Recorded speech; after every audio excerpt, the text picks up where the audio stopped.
आप अपनी स्माइल को एक किलर स्माइल बना सकते हैं। कोई भी बात हो या मजाक, फौरन जवाब मत दें, बस हल्की सी स्माइल दें और चुप रहें। आपका ये वाला स्माइल मूव आपके कॉन्फिडेंस को हाईलाइट करेगा और सामने वाले को समझ ही नहीं आएगा कि आप क्या सोच रहे हो। दूसरा, जब भी किसी से मिलो, खासतौर पर जब नए लोगों से मिलो, तो फौरन मुस्कुराने या मुस्कुराते हुए मिलने की गलती मत करो। सबसे पहले उससे नजरें मिलाओ, फिर 1 या 2 सेकंड रुक कर हल्की सी स्माइल दो।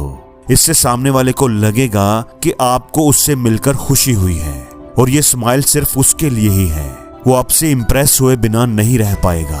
और तीसरा ये कि हर बार फुल स्माइल मत करो, कभी कभी बस चेहरे के एक साइड पर हल्की सी मुस्कुराहट लाओ, जैसे तुम सब जानते हो लेकिन कहोगे नहीं।